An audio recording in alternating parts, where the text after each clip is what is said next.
mudane anigu ma ahayn qofka xaday buulka shinida malabkaada ee waad iigu qaldamaysan waxaan aaminsanaa adigu inaad xaday oo yaa saaray geedka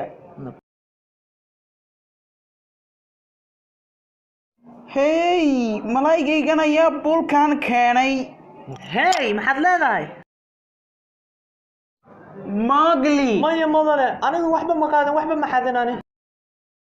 laakiin raashinkan cuni lahayn geedkaagu saarnaa kadib waxaad leedahay tuug maya qalad ha u fahmin kaliya waxaan ku leenahay waxaad rabtid anagana weydii haddeer dhammaantiin waxaad leedihiin tuug ayaa tahay Soomaan waayahay haddana waa idinka tagay mac salaam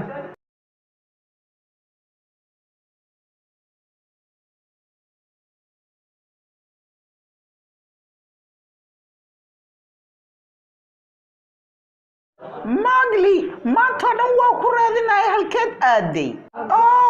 haa kugu dhacay saaxib baluu iyo bagiir waxay iga aaminsiin inaan anigu wax ka xaday balse aniga ma xadan maxaa leega raadinaa aniga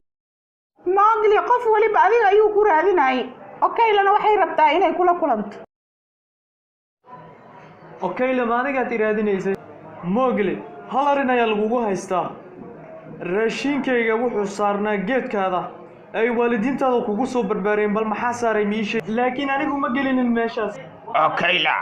Mowgli tuug maahan ogow miyaad doonaysaan inaad arrintaas iga dhaadhicsin waayo ninkani mar hore ayuu saaxiibadiisaba wax ka haday fiyanka Ogli ayaa noo sheegay haddaba waayahay arrintaasi arrin jirta maaha ayay sheegaysaa Ogli aad ayaan ugu xumahay tuugnimadaada hal ciqaab ayuu leeyahay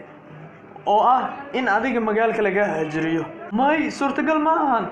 kayla may anigu wadaan hadlo laakiin anigu tuug maahay hadda ayaa aniga soo wacay waxaan caddaynaya inaanan tuugayn aniga waryaaheen manaadisin qofkaas inuu tuug yahay haa xayawaan walba duurka jooga waan u sheegay hadiyadayda ma ka helayo miya Mowgli waa tuug ogow hey dayeero Mowgli waa tuug shimbiray Mowgli tuug waaye Mowgli tuug waaye waryaa maroodi Mowgli waa tuug ogow nahoy sagaroy eeki ma aragtay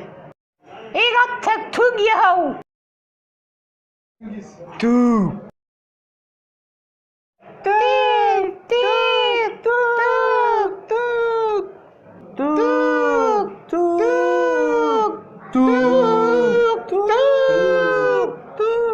والله أنا ويا بناي هدوسن Mowgli وسن واحد يا جيت كساري راشين كاسيا جيت كساري هليش يا قبل تو باسقة هاي محو حدي واي ما waxay doonayeen inuu Mowgli uu ahaado mid tuug ah Soomaa Mowgli waxaas ka xaday miya mara hore idin sheegay inuu Mowgli tuug yahay laakiin idinka shimbir doqonad ii moodeen idinka shimbir yay doqontaa maxaad ku hadlaysaa doqonye Mowgli miya in la beerta xayawaanka oo dhan ka saartay Mowgli waa inaan raadinaa si dhaqso ah yaa heedemiga hubtaan uusan qof ku arkin markaad geedka wax gelin Sherqan waan huwa inuusan qofba ii arkin anigana waan barajeynaa in qof waliba tuug ugu waco hagaag Mowgli waa kaligiisa qof hadeer difaacayana ma leh runtaada waa haddana maanta anagu asxaan weyn noogu baahan yahay